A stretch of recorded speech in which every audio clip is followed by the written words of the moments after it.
le royaume de Dieu a une action. Alléluia. Un homme qui a semé une bonne semence dans son champ. Cette parabole fait allusion au gouvernement spirituel qui se présente sous deux phases. Suivez bien ici. Le gouvernement spirituel de Dieu qui se présente sous deux phases. La première phase se passe au présent. Alléluia. La deuxième phase se passe au futur. Donc deux aspects du gouvernement de Dieu, du gouvernement spirituel qui caractérise le royaume de Dieu, qui se passe au présent et un autre aspect au futur. Il est donc ici question de présent où l'activité rédemptrice de Dieu n'est que partielle. Et dans cette activité-là, le bien et le mal coexistent. L'activité de salut est partielle parce qu'il y a encore des gens qui ne sont pas sauvés. Et dans ce présent, le bien et le mal existent, coexistent. Ça veut dire que si nous savons que le bien et le mal coexistent, nous avons devant nous un choix. Soit aller vers le bien, ce que Dieu nous demande, ou exercer le mal, ce que le Seigneur nous demande d'éviter. Alléluia.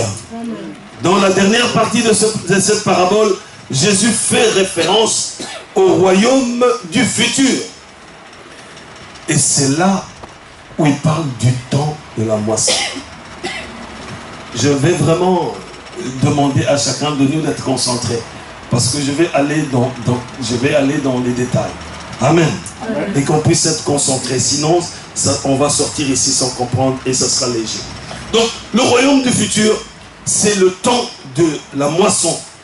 C'est quand le mal sera entièrement éradiqué. Parce que nous parlons ici de l'ivraie qui a été arraché et mis en germe pour le feu. Et donc, c'est pendant la moisson. Donc c'est pendant ce temps du futur, là, qui n'est pas encore arrivé, que le mal sera totalement éradiqué. Or ce mal, dans le temps présent, coexiste avec le bien. Et c'est à nous de faire le choix. Alléluia. Et j'aimerais dire à tout un chacun de nous que la non-décision, ça veut dire le fait de ne pas décider, est aussi un choix. Alléluia. La non-réaction, le fait de ne pas réagir, ça veut dire de suivre la foulée ou la mode de tout ce qui se passe sans prendre une position, c'est aussi une décision devant le Seigneur. C'est aussi un choix. Et donc, en ce moment-là, du temps de la fin, de la moisson, le mal sera entièrement éradiqué. Et le royaume de Dieu va s'exprimer dans toute sa totalité. Ça ne sera plus une action partielle, parce que dans cette action partielle, Dieu veut que nous venions à lui parce que nous voulons. Il engage notre volonté. Et il veut que nous assumions. Si nous ne venons pas à lui, nous assumons que nous acceptons l'enfer. Il veut que nous assumons. Dieu ne va pas nous violer pour nous prendre de force, pour nous emmener au ciel. Il veut que nous puissions consentir. Et le fait de consentir vient du fait que nous l'aimons et que nous comprenons l'action du salut qui vient de lui. Sinon nous serons des chrétiens de people. Alléluia. Nous allons proclamer à tout moment les promesses de Dieu. Nous allons confesser que nous sommes vainqueurs. Nous allons seulement parler. Et le diable va rire. Alléluia. La puissance que nous pouvons avoir n'est pas notre puissance. C'est la puissance de Dieu. Il met cela dans la vie de ceux qui viennent librement à lui. Et qu'il aime pour ce qu'il est, pas pour ce qu'il fait. Alléluia. Amen. Et c'est ça où il y a le tournant de la vie chrétienne pour vivre la plénitude de la puissance de Dieu et être marqué par le Saint-Esprit. Donc je résume cette première partie. Le royaume de Dieu a une connotation double. L'aspect présent et l'aspect futur. Dans l'aspect présent, nous vivons, il y a une coexistence entre le bien et le mal. Nous ne pouvons pas échapper. L'été arrive. Quand vous sortirez tout le monde, dans la rue, vous verrez des gens dénudés. Vous allez faire quoi? Elle fermait les yeux, je mange, c'est pas possible, etc. Non, le mal existe. C'est ce que tu as dans ton cœur, la façon de gérer cela qui compte. Amen. Tu verras tout, tu pourras même pas. Il y a des gens qui se promèneront en robette, en jupette, en kilopette, en tout ce que vous voulez. Il y a des gens qui vous inviteront même. Je passais à la gare du Nord, à côté de vitrine, et j'étais de l'autre côté de la rue avec mon cartable. Pendant que je passais, une dame là a pris ses clés dedans et toque sur sa vitre là. Et toque, toque, toque, toque. Moi je vois qu'on toque, je regarde et me dit viens. Alléluia. Amen. Vous ne pouvez pas passer outre cela. Vous aurez des sollicitations du péché. Et je lui ai dit tout simplement, tu me vois tel que je suis, et je ressemble à des gens qui rentrent chez toi. Alléluia. Vous ne pouvez pas vivre comme si le mal n'existait pas. Sinon vous vous trompez vous-même. C'est pour ça, le choix, nous devons choisir à tout moment. Nous devons décider à tout moment. Nous ne devons pas fuir, nous devons décider de ne pas y aller. Alléluia. Parce que le Seigneur laisse croître l'ivraie et le blé ensemble. Alléluia. Et c'est ça, la réalité de la vie chrétienne. Nous ne devons pas faire semblant, comme si on ne voyait rien. Alléluia. C'est pour ça que je me rappelle qu'un des jours où je suis passé prêcher ici, je vous ai demandé, je vous ai posé une question. Une prostituée entre ici en jupette, tout ce qui est dehors, avec une coiffure de l'enfer. Vous faites quoi? Vous dites non, écoute, vite, vite, sortez. Nous avons des maris ici. Vous faites quoi? Alléluia. Vous comprenez que la vie chrétienne n'est pas rêvée, quoi. Vous vous enfermez dans une salle, vous priez, vous jeûnez. Oui, c'est bon, parce que là, on se ravitaille. Mais la vie chrétienne, c'est dehors. C'est bon, la vie dehors. Amen. Alléluia. Yes. Et c'est là où, quand elle vient ici, elle doit voir l'amour de Dieu. Amen. Nous l'aimons malgré sa jupette. Amen. Amen. Si on lui montre la jupette, ça ne changera rien. Amen. Si on lui montre Christ, le Saint-Esprit va lui convaincre que la jupe là, il faut que ça pousse. Ça pousse. Alléluia. Alléluia. Amen. Vous savez, le Seigneur m'a utilisé bizarrement. J'étais étudiant et je devais aller chez les prostituées pour leur apporter la parole de Dieu. Et quand j'arrive, je dis bien, tu t'assieds correctement. Il y a une table devant nous, j'ai dit, mais si la Bible sont comme ça, je les ai laissés parce que tu as de l'importance devant Dieu. Maintenant, on va parler. Tu vas t'asseoir correctement. Je ne suis pas venu te chercher. Je suis venu parce que Dieu t'aime. Etc. On a parlé. Et c'était vraiment bizarre. Rendez-vous où? C'est pas à l'église. Elle viendra. C'est dans une terrasse. À l'été, comme ça, elle est venue. On s'est assis dehors. Les gens étaient là, vous savez, on était, tout le monde s'assied, etc. On s'assied l'un en face de l'autre.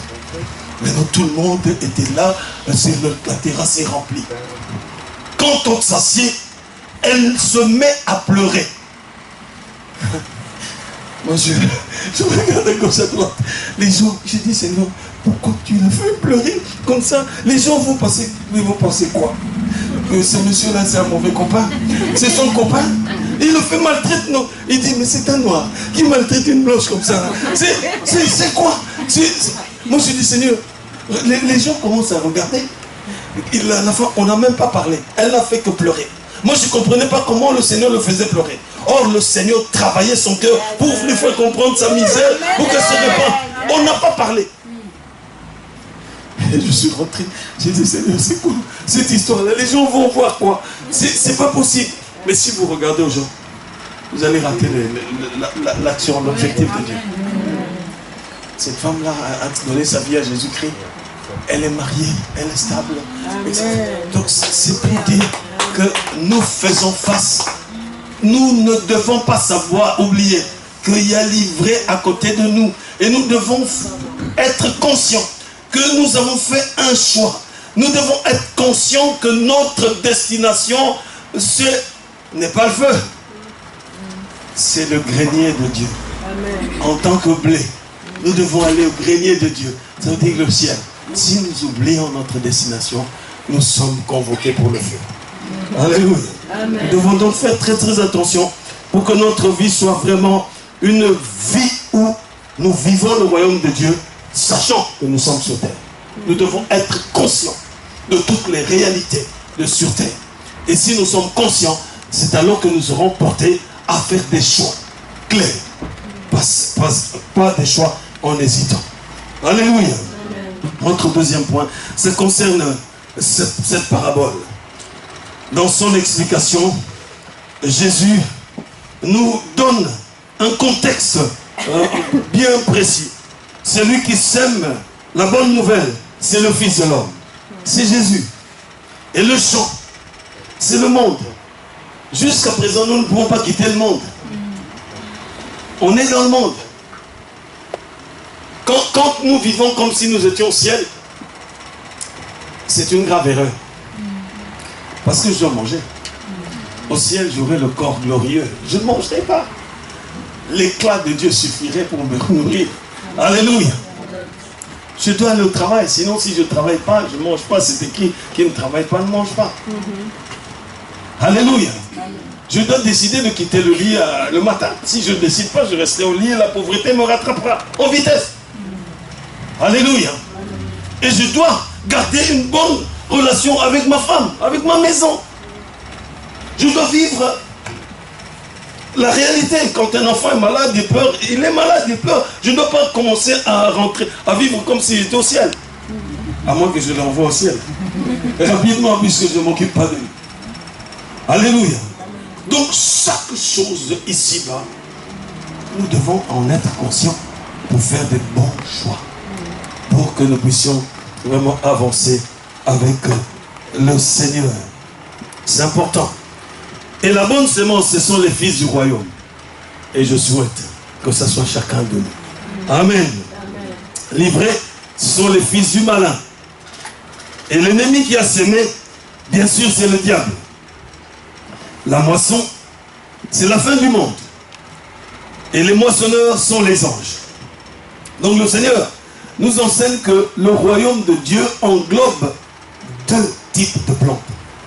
Vous rendez compte que le diable n'est pas parti s'aimer dans un territoire qui n'est pas le Dieu. Il a sémé parmi les enfants de Dieu. Donc, autrement dit, dans le monde, là, il a sémé dans le territoire de Dieu. Ça peut vous être choquant, vous pouvez être choqué, mais un sorcier peut venir à l'église. Quelqu'un qui peut venir à l'église pour des raisons qui est autre chose que adorer Dieu et rechercher la présence de Dieu. Eux, ils vont son quotidien. Quelqu'un qui a besoin de se marier, il dit, maman, il y a des jeunes filles là-bas. Je vais, il ne va pas prier. Tout au moins, il prie les yeux ouverts. Alléluia. Ou bien regarder et scruter. Les jeunes filles aussi peuvent venir pour chercher le mari. On peut avoir une raison qui n'a rien à voir avec l'adoration et le rapprochement de Dieu, chercher l'intimité de Dieu et venir à l'église. Un occultiste peut venir provoquer le pasteur, etc., et faire un combat. Quelqu'un qui veut la division d'une église peut venir à l'église. L'église est comme un hôpital, ça veut dire que tout le monde peut aller à l'hôpital. Les malades, ils vont pour avoir le soin, on ne va pas chasser un malade. Mais à un certain moment, il devient convalescent. Et dans cet hôpital-là, il y a des corps médicaux, les infirmiers, les infirmières, les brancardistes, les médecins, les spécialistes, etc. Tout ça, c'est une gradation dans l'hôpital. L'église est un hôpital. Et c'est là où Christ a marqué sa mort et sa résurrection pour qu'en croyant à ce sacrifice, en s'offrant en lui, qu'on puisse être guéri. Alléluia. Amen. Et il utilise plein de personnes pour son église. Amen. Les vrais enfants de Dieu, ceux qui ont choisi de mettre au premier plan leur vie, dans leur vie, le royaume de Dieu, même s'ils sont encore pas sur terre, ils vivent en espérance tout en étant réalistes. Alléluia. différence entre la vérité et la réalité. C'est deux choses. La vérité, c'est ce que la parole de Dieu nous dit. Elle s'accomplit. Que ce soit ici-bas ou sur terre, elle s'accomplit. La réalité, c'est ce que je vis exactement, qui peut être différent de ce que la parole de Dieu dit. Donc avant que je puisse recevoir la solution à mon problème, j'espère à un exaucement qui est la vérité, parce que Dieu l'a promis dans sa parole. Je peux vivre la réalité, je manque quelque chose, ou je suis malade, ou je suis face à une sollicitation. C'est ça la réalité. Alors je dois confronter la réalité à la vérité pour que je puisse avancer avec le Seigneur. Amen. Est-ce que vous êtes encore là? Amen. Livré. Le troisième point. Qui désigne le Père? S'agit-il des incroyants, de ceux qui ne croient pas? Il est important de noter que l'ivraie n'a pas été semé au même moment que le blé. Alléluia. Amen. Nous avons lu là la parole de Dieu. L'ivraie n'a pas été semée au même moment que le blé. Au moment où elle a été répandue, le blé est déjà ensemencé. Il est déjà mis au sol.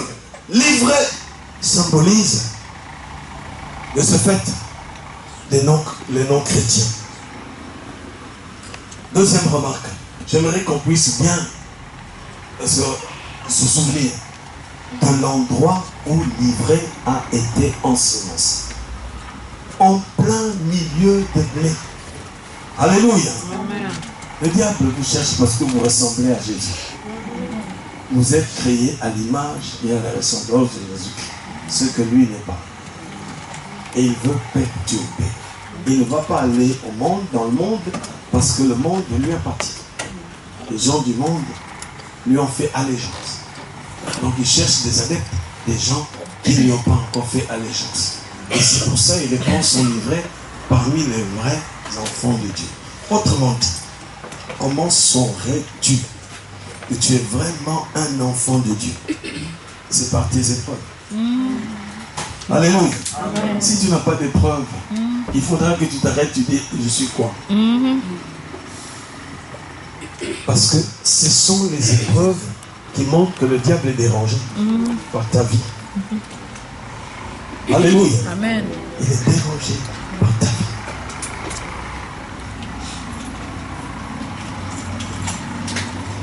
Nous étions un jour en train de prier pour deux bien-aimés. On était avec un pasteur à l'église à Waterloo et les démons se sont manifestés. Ces bien-aimés sont venus à l'église. Mais ils avaient, comment on appelle ça, une légion de démons. Alors j'ai posé la question à un des démons qui était le plus robuste. Je lui dis, mais quel culot! Tu te permets de venir dans la maison de Jésus-Christ. Quelle erreur! C'est quoi ton problème? Tu viens vraiment dans la maison de Jésus-Christ. Et tu penses que tu vas t'en sortir. Et il commence à dire, on ne savait pas. Non, on ne savait pas. Et on ne savait pas qu'il venait ici. Si elle nous avait dit que nous venons ici, on n'allait pas venir. Ou si vous venez vraiment dans la maison de Jésus. Alléluia. C'est pour dire que le diable entrera dans nos églises. C'est à nous d'être attachés à Jésus-Christ et nous verrons comment il va être ridiculisé.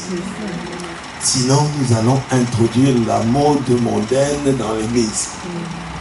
Nous allons être des gens qui se divisent, des gens qui ne respectent pas la hiérarchie, des gens qui critiquent à tout moment, des gens qui n'intercèdent pas, mais qui murmurent. Alléluia. Je vous ai déjà dit la fois passée que les murmures ne sont pas des prières. Alléluia. Dieu exauce les prières. L'endroit où elle a été ensemencée, livrée, c'est en plein milieu de blé. Il a été enterré dans le but d'être mélangé au blé à l'intérieur du royaume de Dieu. Mélangé. C'est pour ça qu'il est question il était question, de la part de serviteurs, de les mettre en dehors. Il dit, Seigneur, nous pouvons enlever cet ivraie et le jeter ailleurs. Amen. Mais ici, le maître n'a pas permis. On peut se poser la question, pourquoi le maître n'a pas permis qu'il puisse arracher cet ivraie et le jeter déjà pour laisser au blé toute la terre nécessaire pour pouvoir puiser la matière nutritive nécessaire pour ce blé. Alléluia. Avant de répondre à cette question-là, remarquez que l'ivraie puisait aussi la matière nutritive qui est dans le sol. L'humidité et tous les oligo-éléments qui sont dans le sol. Et puiser. Ça veut dire que quand quelqu'un n'est pas dans le Seigneur, il peut aussi venir écouter la parole de Dieu. Il peut avoir une parole excellente de la part du Seigneur. Mais lui, il entend seulement. Ça peut l'aider à changer sa façon de parler. Simplement. On dit, ah, ce frère-là, respectueux, il connaît la parole. Ça peut aider à s'enrichir intellectuellement. Il peut même vous donner des références bibliques dans des contextes bien donnés. Ça peut l'aider même à prier. Parce qu'il peut puiser les paroles de versets bibliques pour en faire une prière. Seigneur, n'est-ce pas que tu as dit ceci? Et je crois que tu le fais. Mais ça, c'est ce qu'il a dit. Mais dans son cœur, on ne sait pas. Alléluia.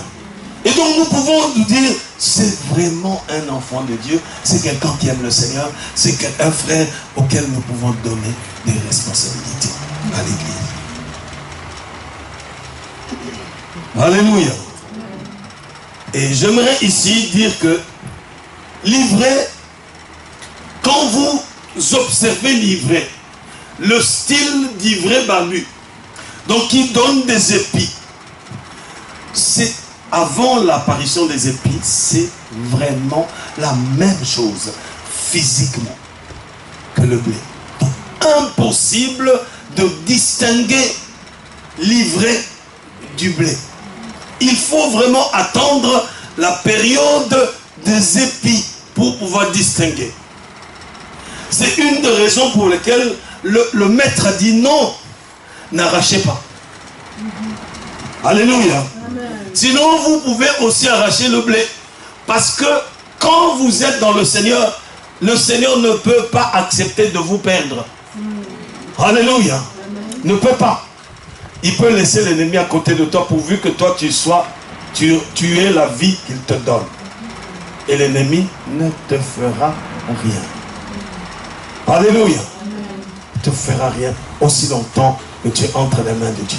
Et donc l'ivraie là, c'est biologiquement parlant, c'est vraiment comme une photocopie du blé. La différence commence à se voir quand la période des épis approche. Donc nous sommes loin, pas très loin de la période de moisson. Et là, les épis sortent. L'épi du blé est blanchâtre. L'épi de l'ivraie est noirâtre et barbu. Et donc, cet épi-là donne des poudres qui abîment le blé. Donc, ce sont des alcaloïdes qui rendent amer et qui abîment, qui affectent le blé. Et donc, c'est pendant la période d'apparition d'épis qui est le bon moment pour pouvoir arracher l'ivraie avant qu'il ne développe des poudres qui se répandent, qui abîment le blé. Et donc le Seigneur a voulu le mettre, a voulu que l'on attende jusqu'à la distinction. C'est pour ça que quand nous sommes dans l'église, il est recommandé à nos églises de ne pas rapidement donner des responsabilités aux nouveaux. Amen. Alléluia. Amen. On peut venir d'ailleurs, on a été pasteur. C'est une bonne chose. On peut venir d'une autre église, on a été diacre, ancien. C'est une bonne chose. Mais il faut juste donner le temps à ceux de cette église de voir ton témoignage, de vivre ton témoignage. Ça, on ne mourra pas. Ça ne te disqualifiera pas. Ce que Dieu a déposé en toi, personne ne peut l'enlever. C'est question d'être patient et de suivre la hiérarchie que Dieu a instituée dans l'église pour qu'on puisse avancer. Sinon, il y aura un sacré désordre et on a aussi 50% de chances que ça soit livré. Alléluia. Amen. Et c'est à ce moment-là que interviennent les moissonneurs qui sont les anges pour pouvoir arracher. C'est vraiment terrible. Donc il faut attendre l'apparition des épis avant de voir la différence.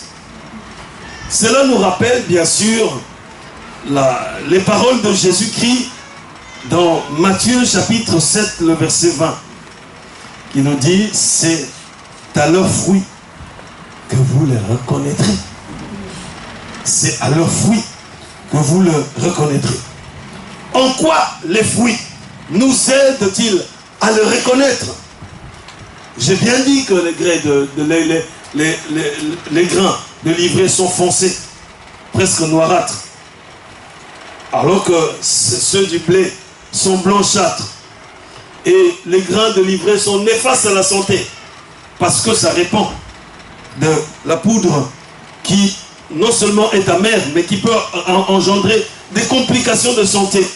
C'est pour ça que quand nous avons affaire à de l'ivraie dans l'église, c'est un sacré problème.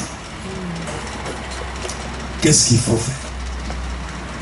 Est-ce qu'il faut dire, bon voilà, je te suspends, ne viens plus? Alléluia. Est-ce qu'une bonne solution? Peut-être pas. Est-ce qu'il faut dire, bon, nous convoquons un semestre de prière? C'est peut-être pas une bonne solution. Ce qui est important, c'est l'enseignement. Parce que intercéder, celui qui prie, il prie par rapport à quoi? S'il est ivré, il va prier par rapport à sa convenance. Donc vous pouvez convoquer un réunion de prière, chacun va prier dans sa direction et vous ne serez peut-être pas unis. Mais quand on dit que nous allons suivre un enseignement, et cet enseignement parle de tel sujet, et pendant ces 2 mois, enseignement pour rebâtir, pour recadrer les choses, pour éclairer ceux dont il est question. En ce moment-là, couplé avec la prière, les gens sont nourris. Et ils peuvent revenir et avancer avec le Seigneur. C'est important de faire cette distinction. Résumons un peu nos observations concernant l'ivraie. Son apparence est presque similaire au blé. Ça, c'est le premier point. Ces individus ressemblent aux vrais chrétiens. Mais dans le fait, ils ne le sont pas. Amen. Le fruit est foncé et vénineux. Ça veut dire que ça contient pas plein salut, amen. Sauf que c'est sous forme de poudre. Ils grandissent parmi le blé, à l'intérieur du royaume de Dieu. Et ils se disent être des sujets du royaume. Ils se le disent. L'ivraie donc présente des individus qui se font passer pour des disciples. Vous savez, il y a des choses qu'on ne peut pas faire si on n'est pas touché par le Saint-Esprit, si on n'est pas transformé. Et c'est pour ça que l'Église a besoin de la révélation de Dieu. Elle a besoin de discernement. Pour que toutes choses concourent à la volonté de Dieu. Que l'Église apporte le salut dans la ville, dans la région. Que l'Église apporte la paix. Que l'Église soit l'éclat de l'unité. Parce que nous sommes un corps, le corps de Christ. Nous avons besoin de l'exercice de dons pour la croissance de l'Église. Les dons sont au service du corps de Christ.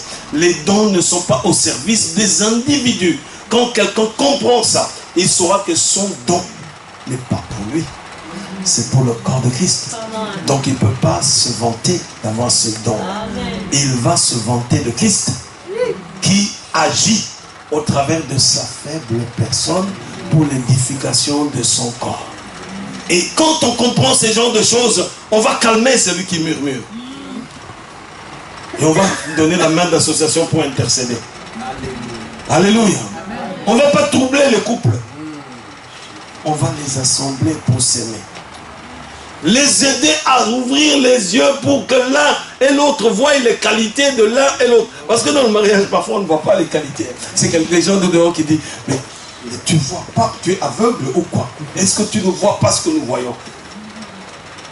Amen. Savoir voir les qualités de ton épouse, les qualités de ton mari, pour pouvoir grandir dans l'amour et avoir une unité selon la volonté de Dieu, pour que ça devienne votre union un témoignage.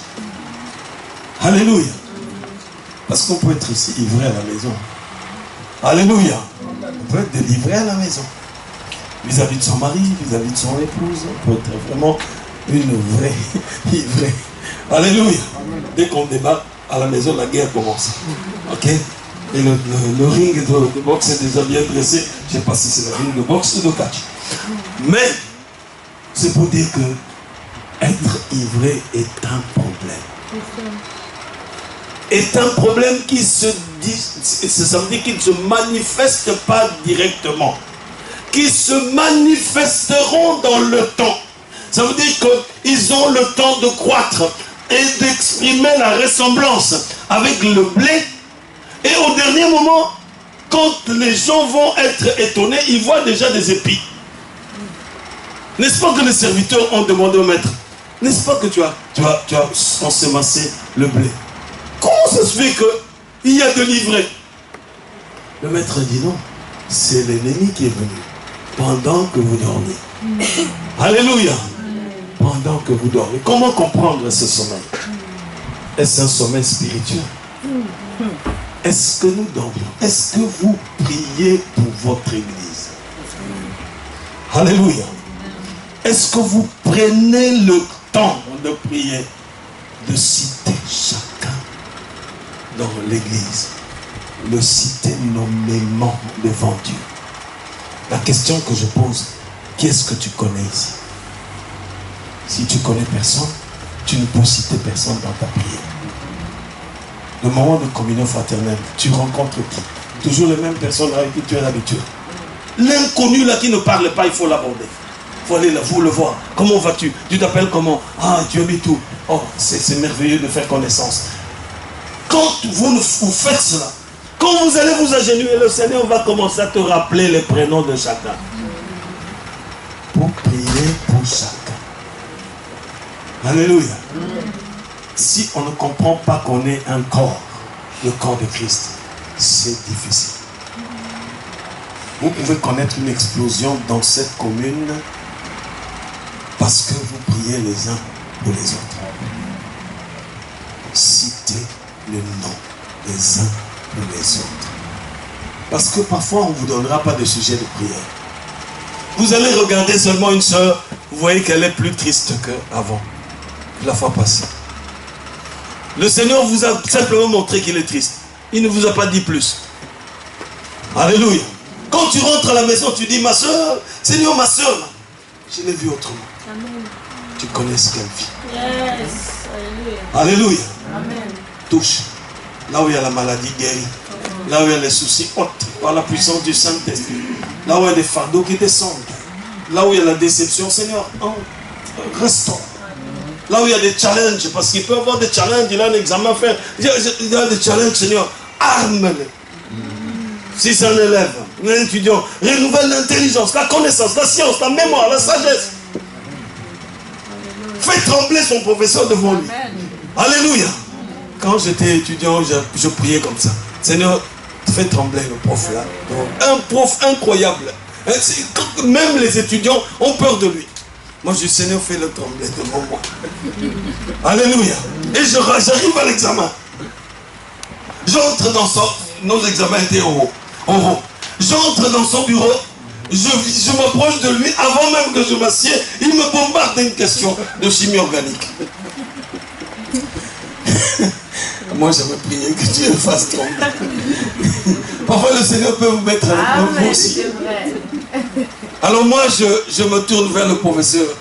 Je dis, monsieur, vous voyez, tel que vous me voyez, j'ai besoin que mon cœur reprenne le battement normal.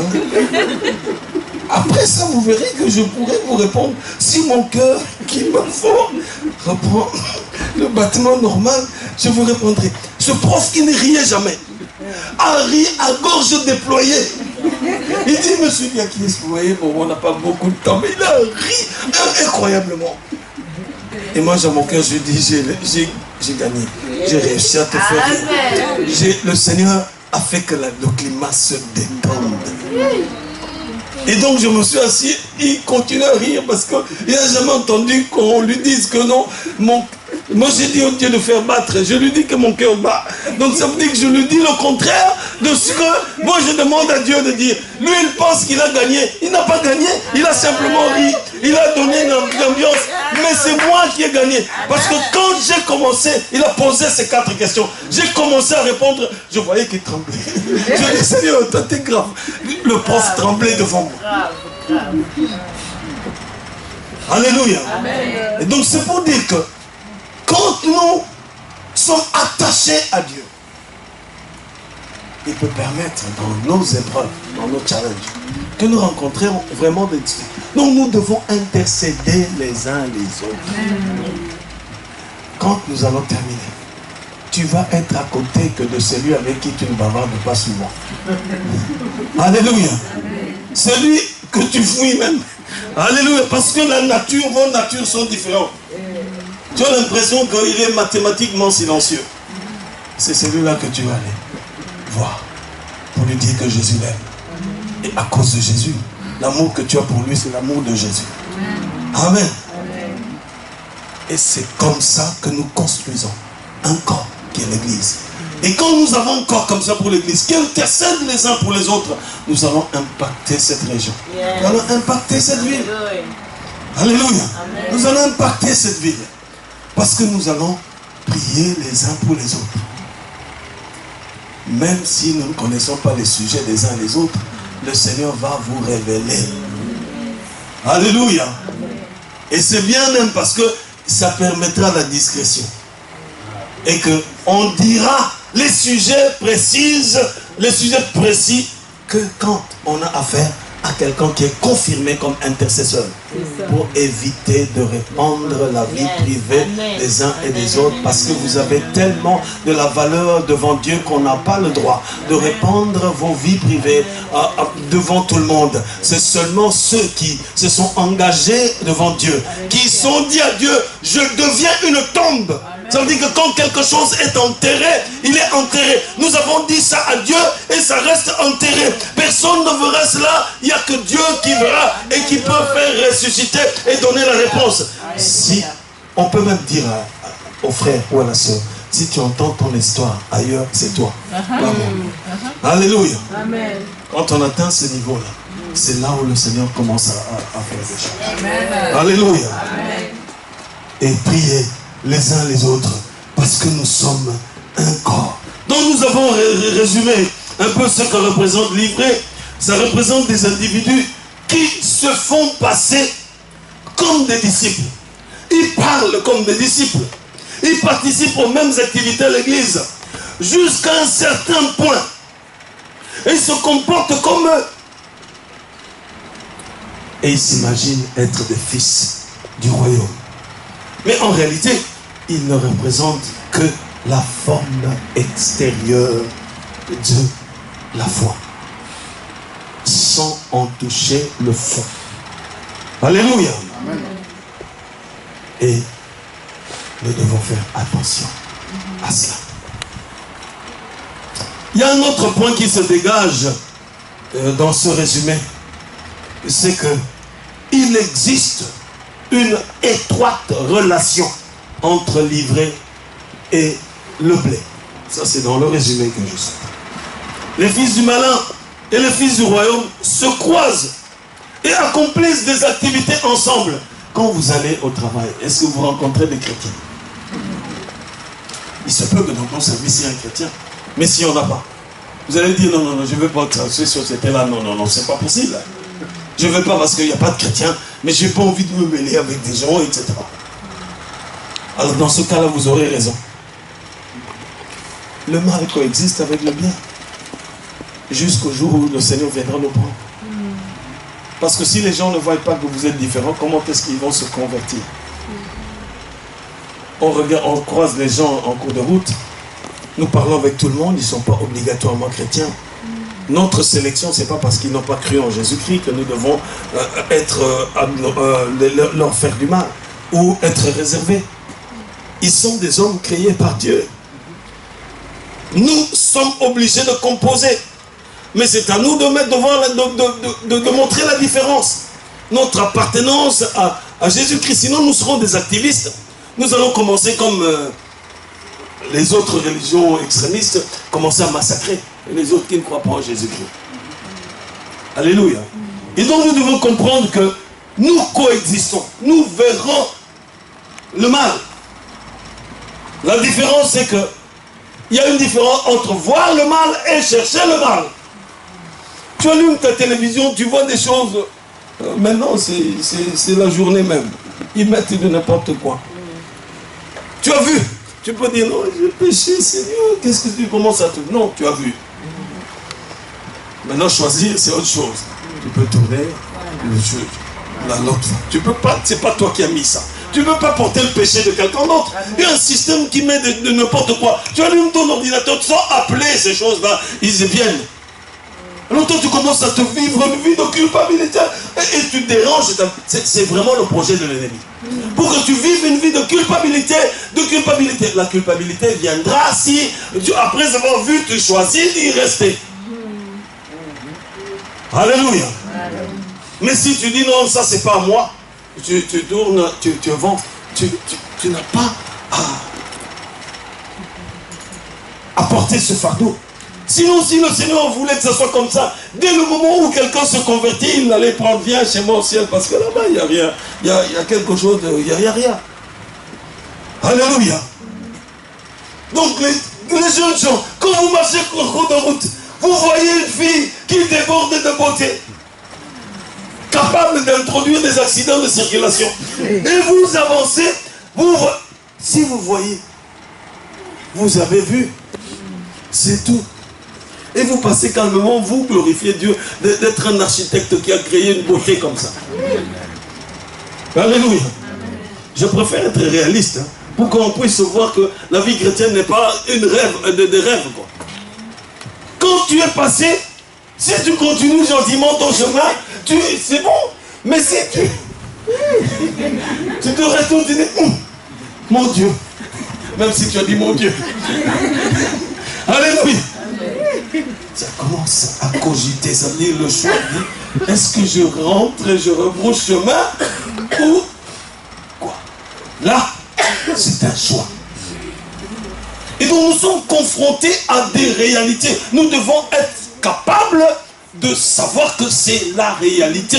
Mais que la vérité c'est autre chose, c'est ce qui vient du Seigneur. Et la réalité doit être l'objet de mon choix. Là, ce que je dois accepter, ça doit être l'objet d'une décision qui vient de mon cœur. Sinon, nous allons vraiment rien avoir de Christ et coexister avec l'oblé, alors que nous sommes livrés. C'est pour ça que tout commence quand tu as accepté Jésus. La semence qui est blé ou ivré, c'est à l'origine. Ce qu'on a vu comme plantation qui a poussé, c'est déjà quelque chose, une semence qui a poussé. Mais ce que sont ces semences, c'est par rapport à l'acceptation ou non de Jésus-Christ. Si vous êtes sérieux, si un jour vous êtes parti chez Christ pour lui dire que je m'offre à toi, entre dans ma vie, sois mon Seigneur et Sauveur, viens au secours de mes faiblesses, en pensée, en parole, en acte. Je ne suis pas parfait, c'est pour ça que j'ai besoin de ton sang pour me purifier. Je viens à toi, remplis-moi de ton esprit pour qu'il m'éclaire à tout moment. crée en moi le vouloir et le faire, selon ton bon plaisir. Je veux être une race à part, comme toi tu l'as dit dans ta parole. C'est là où le miracle de changement d'identité s'opère. Et que Dieu t'appelle fils ou fille. C'est là. Si ça ne s'est pas passé, on peut beau venir à l'église, on peut bien chanter, adorer Dieu, prier. On peut même prier et les malades seront guéris. On peut même prier, parce qu'on prie selon la volonté de Dieu et Dieu veut que sa gloire soit visible. Il peut même permettre à quelqu'un qui n'est pas dans le Seigneur de voir, de faire éclore sa gloire. C'est pour ça, il dit aux uns, je t'ai jamais connu. Il dit non, non, non, nous avons prié, les malades sont guéris, les gens sont délivrés. Il dit, je ne vous ai jamais connu. Vous avez prié comme ça, j'ai exaucé parce que je veux que ma gloire demeure. Et que les gens voient que c'est au nom de Jésus-Christ que tout genou doit fléchir et que toute langue doit confesser Jésus-Christ. Mais ce n'est pas ça. Ce n'est pas par là que Dieu sauve. Dieu sauve quand nous offrons nos vies à Jésus-Christ et nous acceptons son salut, qu'il nous donne gratuitement. Là, le début de notre vie chrétienne doit être là. Si nous avons sauté cette étape-là, nous allons ressembler aux disciples, mais nous aurons le fruit de l'ivraie. Alléluia. Amen. Et c'est là où j'ai posé la question. Qui suis-je? Qu'est-ce que tu es devant le Seigneur? Qui suis-je exactement? Est-ce que je suis livré ou je suis le blé? C'est moi seul et toi seul qui connais ce que tu es devant le Seigneur. Et il y a un témoin qui est Dieu, qui connaît l'état de ton cœur. Et il y a le Saint-Esprit qui peut t'expliquer les lacunes qu'il y a dans ce début ou dans la progression. Quand je suis sensible à la voix du Saint-Esprit, c'est là où ma confession, où ma façon de me repentir devient vraie. Sinon, j'aurai de complaisance devant les hommes et devant Dieu. Qui suis-je exactement devant le Seigneur?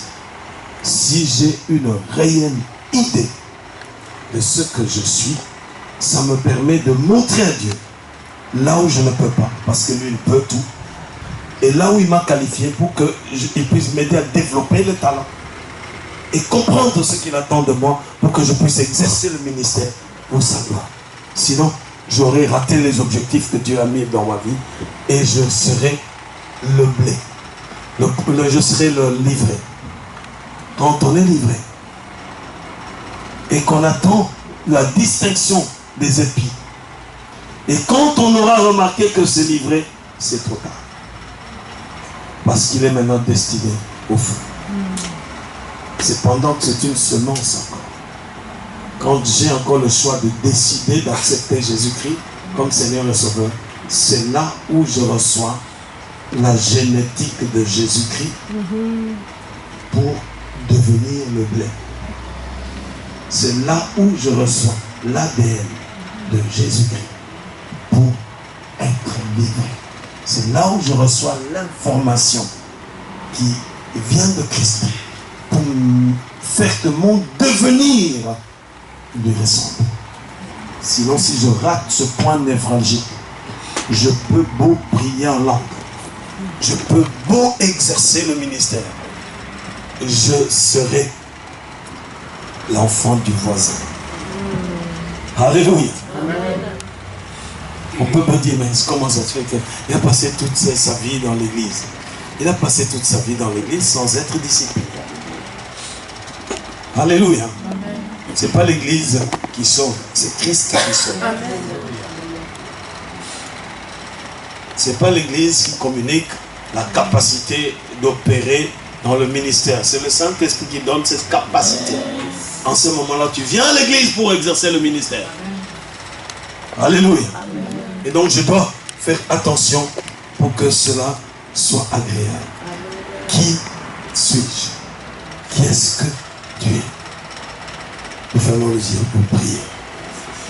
Est-il quelqu'un qui n'a pas encore confié sa vie au Seigneur? Ou qui ne se rappelle plus comment c'est, ou qui n'a aucun souvenir du moment précis où il a pris la décision de donner sa vie à Jésus-Christ. S'il y a quelqu'un comme ça, qui lève la main là où il est, pour que nous puissions prier. Merci ma soeur. Y a-t-il quelqu'un d'autre? Y a-t-il quelqu'un d'autre? Tu viens à l'église, mais tu n'as pas encore opté pour être le blé de Jésus. Lève bien ta main. Lève bien ta main. Merci. Merci. Là où vous êtes, mettez-vous debout. Mettez-vous debout. Ne regardez pas les autres. Nous fermons les yeux. Le salut est vraiment personnel. Ne regarde pas les autres. Alléluia. N'aie pas honte. Parce que Christ n'a pas eu honte d'être jusque sur la croix. Lève-toi. Comme ça. Alléluia. Alléluia. Il y a quelqu'un qui a un combat dans le cœur. Alléluia. Il y a quelqu'un qui a un combat. Et le Seigneur veut que tu viennes à lui aujourd'hui. Alléluia. Alléluia. Alléluia. Oh Jésus. Alléluia. Alléluia. Et nous allons prier, vous allez suivre de façon claire. Et c'est vous qui dites au Seigneur qu'aujourd'hui vous comprenez qu'il vous aime et qu'il veut votre salut. Dis après moi, Seigneur Jésus,